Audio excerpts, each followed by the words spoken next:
Hey everybody, back again. Welcome back to Hooker's Blades. Today we're going to be taking this cut off piece of coil spring that I just finished cutting off, and we're going to be making a sword. We're probably only going to get as far as the blade today, but let's get it in the fire so we can get this straightened out and start turning it into a sword blade. So as you can see, we've got a pretty nice distal taper in this spring to begin with, as it tapers down thinnest to this end. So this is going to be the point of our sword, and it's going to taper down to this thicker stuff towards the bottom and the tang and all that. I might not end up using all this, but that's why, you know, we can always cut off what we don't need later.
Just creating that taper on the tang,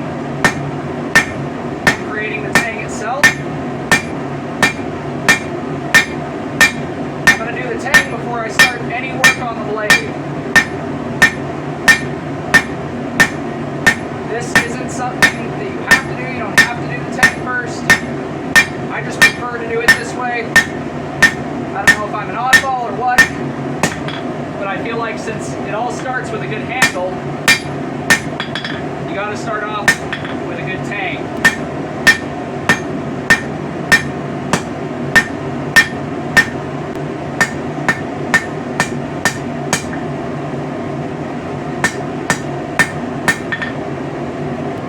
Now I'm just going to start to work this upper area where the blade and the tang transition into each other. Part of that's going to be tuning the tang below it, so that way the tang is a little skinnier and right where that blade's going to start.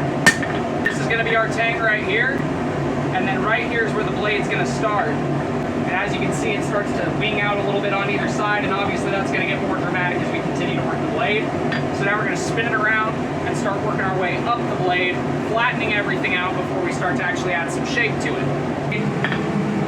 Down flat, so we can start to actually get some flat stock to work with here.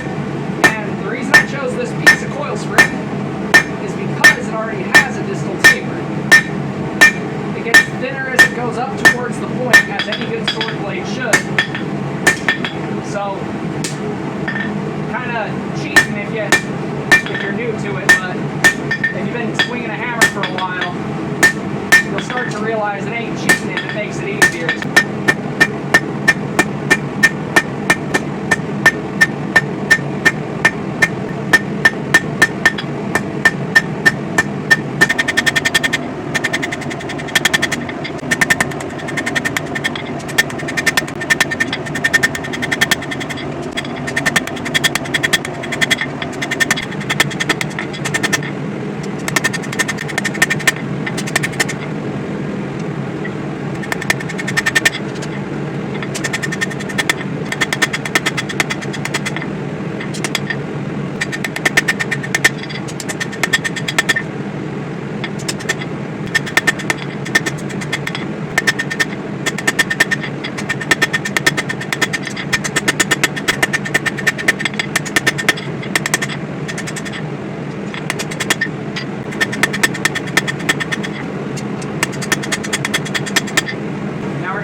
Obviously I could just refine this, or I could just grind it in with the grinder, but I'm not a stock removal guy, I'm a blacksmith.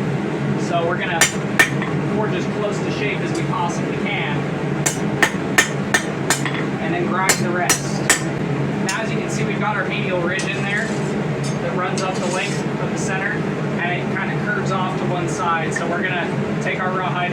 it up to heat, kind of straighten this out, and then we're going to go back at it and work those bevels again and make them a little broader, a little wider, a little thinner before this blade is the profile I'm looking for. So we're just going to use our rawhide mallet so we don't mess anything up.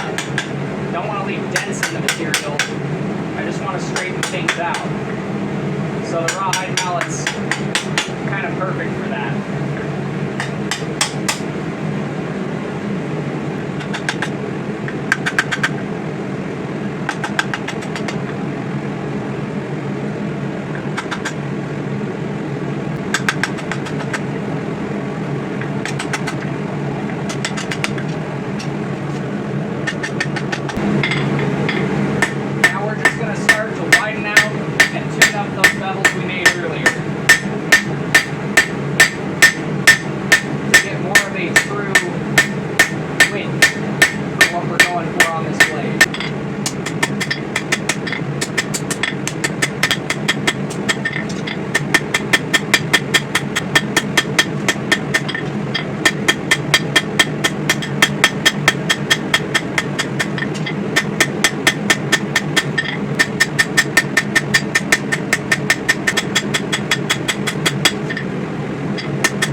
So we are now done with the blade. We've got our sword blade all finished up. We've got a nice medial ridge that runs the length of that blade, and it's nice and straight, nice and skinny, nice and light. It's going to be a one-handed sword with a guard and pommel with horse heads on either end, so that'll be really cool. That'll be the next video. I'll be forging those before I do the grinding on this, and then we're going to do fit and finish over the course of 1 or 2 videos before we do the testing to make sure that this thing's battle ready. It's going to be about a 25-inch blade with without counting the hilt, and yeah, so that's how you make a sword blade out of coil spring. If you guys like what you've seen, go ahead and hit like, subscribe, all that jazz. Until next time, God bless, stay sharp out there. If you're looking for a custom blade, check out the Etsy store. Link at the end of the video.